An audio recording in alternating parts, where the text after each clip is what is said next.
In the year 1258, the Mongol army entered Baghdad, then the intellectual capital of the world, and killed between 200,000 and 800,000 people in a week. The House of Wisdom was destroyed. The caliphate that had ruled the Islamic world for 5 centuries was ended.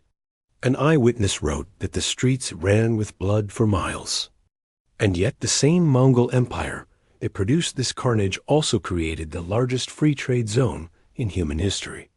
It connected China to Europe, allowed the plague to travel west, and carried the ideas that would ignite the Renaissance.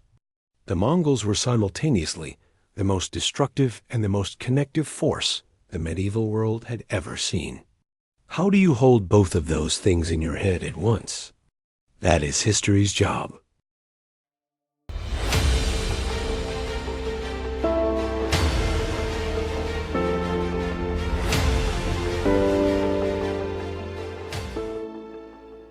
Temüjin was born around 1162 into a minor Mongol clan on the Central Asian steppe, a world of tribal warfare, blood feuds, and survival at the edge of existence. By 1206, through a combination of military genius, political cunning, and absolute ruthlessness, he had unified all the Mongol and Turkic tribes of the steppe under his leadership. The Great Assembly of Chiefs gave him a new title, Genghis Khan, Universal Ruler. What made the Mongol army so devastatingly effective was not simply numbers, it was organization. Genghis created a meritocratic military structure that promoted on ability rather than birth, a sophisticated communication system using relay riders that could carry messages across thousands of kilometers in days, and a strategic doctrine of psychological warfare. Cities that surrendered were spared. Cities that resisted were destroyed utterly. The message spread faster than the army.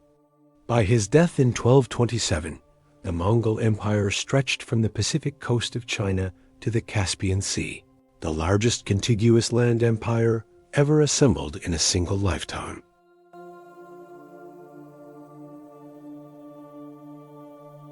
The scale of Mongol destruction is almost impossible to comprehend.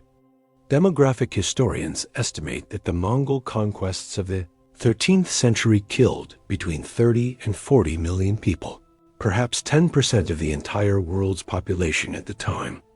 Central Asia, Persia, and northern China lost populations that would not recover for centuries. Irrigated agricultural systems built over millennia were destroyed in days. Cities that had been among the world's greatest Samarkand, Merv, Nishapur were reduced to ruins.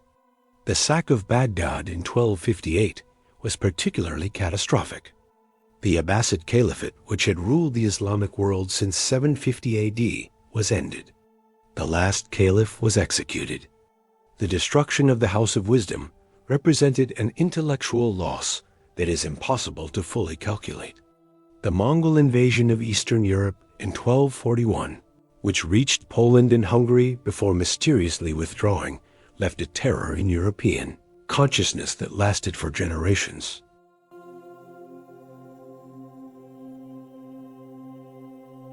And then something unexpected happened.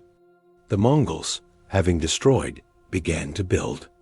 Under Genghis Khan's successors, particularly Kublai Khan in China and the Ilkhans in Persia, the empire was organized into a system of relative stability known as the Pax Mongolica, the Mongol peace, for roughly a century, from approximately 1250 to 1350 AD. The Mongol Empire created the largest free trade zone the world had ever seen. Merchants, diplomats, missionaries, and travelers could move from China to Europe under Mongol protection, with standardized weights, paper money, and postal relay stations every few miles. The Venetian merchant Marco Polo traveled from Venice to the court of Kublai Khan and back. The Moroccan traveler Ibn Battuta crossed the entire empire. This connectivity had profound consequences. Chinese technology's paper money, printing, gunpowder, the compass flowed westward. The Black Death, the bubonic plague that would kill a third of Europe's population, also traveled west along Mongol trade routes. reaching the Crimea in 1346 and Italy by 1347. The Mongols connected the world. The world was not ready for what that connection carried.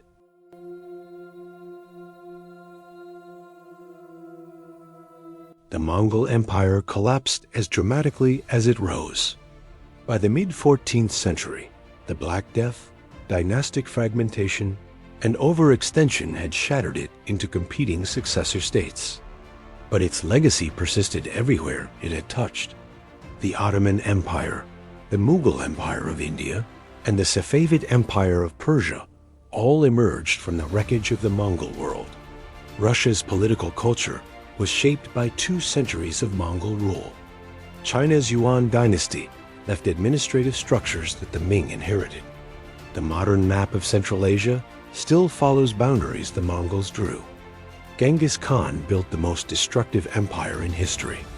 He also built the most connected world that had ever existed. Both things are true, and both things matter.